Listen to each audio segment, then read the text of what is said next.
Hi, mystery writers. Welcome to Write a Killer Mystery, where we learn to make a good mystery great. My name is Zara Altair, and today I want to talk about one of the most important characters in your mystery, the villain. And we'll talk about how to hide them in your story to keep your readers guessing. First, I want to thank you for watching the video, and if you find this advice helpful, buy me a coffee. There's a link in the description below. All right, so your villain is the character you love to hide. Mystery writers create hidden villains. That's part of our job. They're part of the mystery genre reader expectations. Readers expect you to hide the villain, and to hide the villain well, because they want to keep guessing. And as much as they want to solve the mystery before your detective does, they're going to be disappointed if they do. So that's our challenge.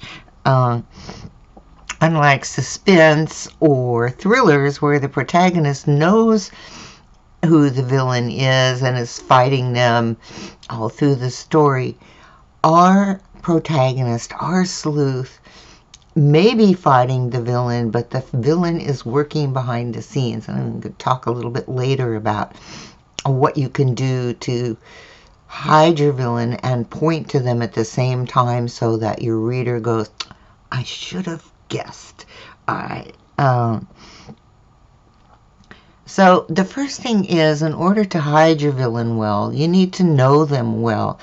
And that means careful planning, because you're going to plant clues about your villain in your mystery puzzle. And in order to do this well, you need to know a lot about your villain. You just do. Because the more you know, the easier it is to hide a particular facet of that villain in your story, to plant that clue without making it a big glaring, this is the villain sign, right? And of course your villain needs to be more than the bad guy. They need to be a three-dimensional character. So the work that you do in your character background for your villain is really important, because all of the villain's actions and their motivations are based on their perception of the world. And in many cases, actually most cases, the villain believes that what they did was the right thing to do in their world. So you want to use your character background to go deep into your villain, because for most of that story, the villain is one of several suspects. So you want to create a rich background for your villain as well as the other suspects. And you'll save yourself a variety of puzzle pieces to drop into your story. So go beyond that villain role and give your villain a name, a background with relationships, physical fallibilities, emotional weaknesses, and strengths. And remember that from the villain's point of view, they're right. Okay. So here's some things you can think about when you're working on your villain's character background. So how does the villain react and respond? What is their relationship with other characters, especially the other suspects in your story? And you can highlight those relationships and deepen your story just by building on those relationships. You want to know the lies that your villain tells in order to hide their secrets as well. What do they concoct to explain, as it were, what was going on, and what are the lies they tell to cover up that they actually committed the crime. And also in the dialogue especially, your villain can state their beliefs, however they misguided they might be. They can state their beliefs. What the villain says in dialogue is often an important clue for your sleuth, who may overlook or misinterpret what the villain says, as well as for your reader. Remember, your reader is using your sleuth as the guide through the story. So however your sleuth perceives the villain at that moment is going to be what your reader perceives about the villain.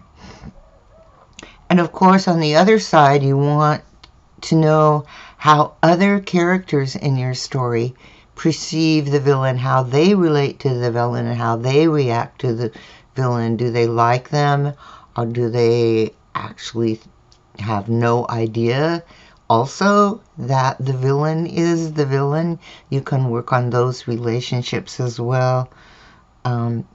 And then, again, as I mentioned, any action or dialogue, any kind of clue the villain has that is misinterpreted by the sleuth. So you may, in your character background, just write down a few things that the villain says or does that can be misinterpreted by your sleuth. And then, of course, you need to know what is that final thing, what is the action, what is the clue that reveals the murder to the murderer to the sleuth. So what is the one thing that the sleuth discovers and we says, that's the villain? What is that one thing? What is it that tips your sleuth over to that discovery moment? So in your background, focus on the villain's relationships, their relationship to the victim and their relationship to the other suspects, and also their relationship to the sleuth. How do they act when they're around the sleuth, in the sleuth's presence? You need to know that victim relationship because it's the basis of the murder. What is it that the victim did that finally kicked the villain into action? Okay?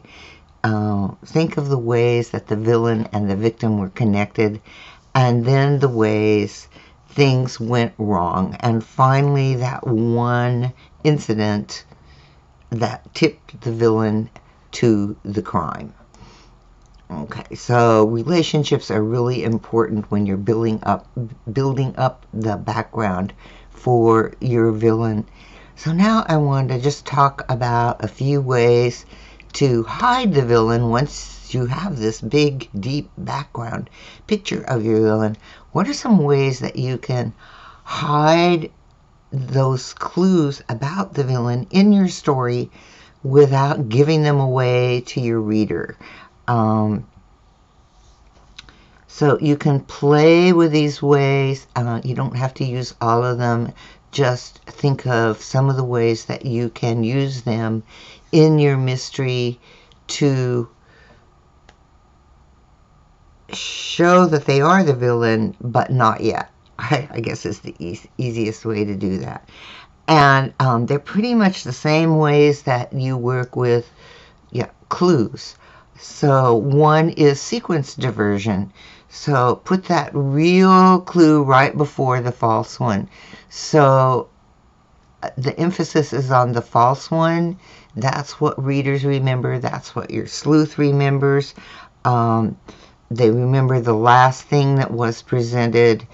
And if you're getting started with mystery writing, this tactic is a great place to start. It's just the order of how things are placed. If the villain says something that would point to them being the villain, just quickly follow it up with something that at the moment in the scene seems more relevant, but actually doesn't point to them as the villain. And you're focusing on a different clue or even a red herring. Another is what I call secret emphasis. And that is emphasize the unimportant. It's sort of an exaggerated version of the sequence diversion. You de-emphasize the important clue and emphasize something else. The reader's going to see that clue about the villain, but they don't see what's important about it. Your sleuth may see the values of a company report and the statistical details, but doesn't look at the actual person who researched and wrote the report. That sort of thing. All right. Another way to drop important information about the villain without giving the villain away is to drop that information in early in the story, pretty much what I call before it counts. It doesn't have any context that early in the story, and your sleuth may walk by a man cleaning his yacht with chemicals before a business partner dies. This is something that Carolyn Graham used in her Barnaby series a lot. It's just putting that clue there, but then at the time it's introduced early in the story, it has no context, so it doesn't have any meaning for your reader. All right. And then another one is your sleuth completely misinterprets something, an action, a dialogue from the villain, and it just goes right by. It goes right by, and there it is sitting there, and it's going to, at the end of your story, it's going to make sense. But at the moment that it's presented in that scene, it's just completely missed. It's like the villain points to his act, even though he's lying, even though your villain is lying.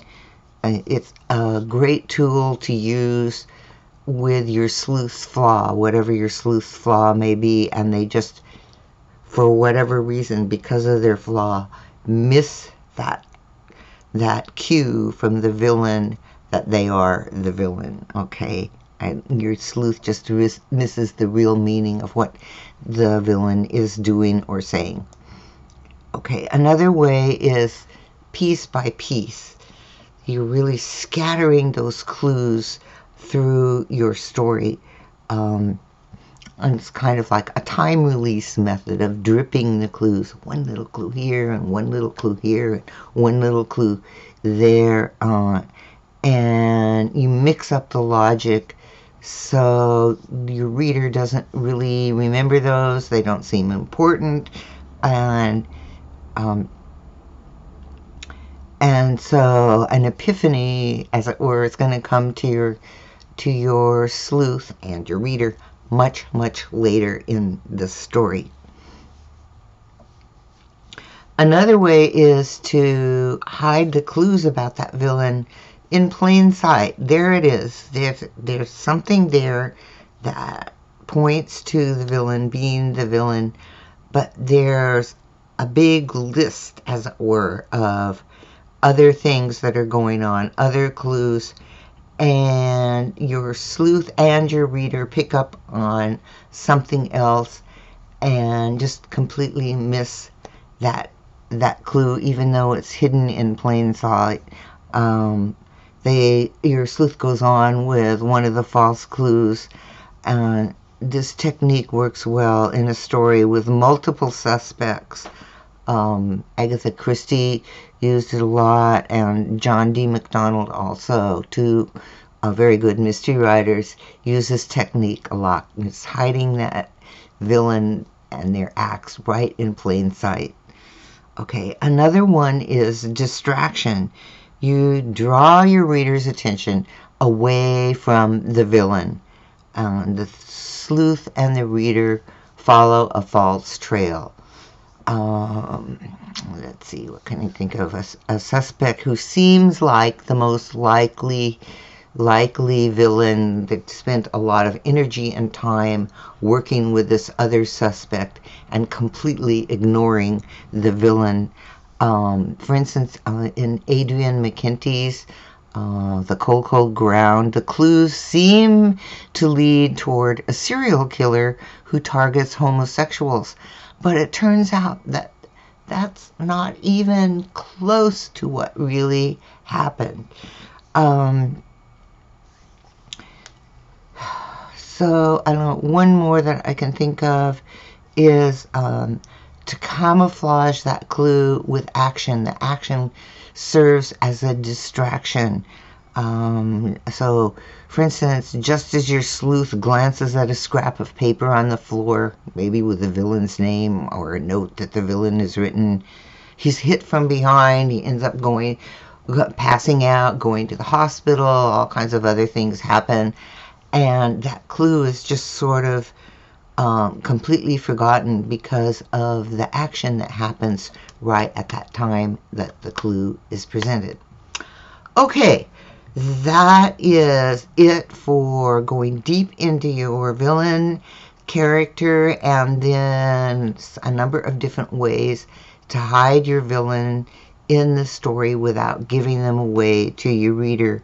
So essentially, it's like the more you know about your villain, the less you show proportionately. So the bigger the picture that you have of your villain, you get to pick and choose as the author which tiny little bits of information you're going to insert into your story.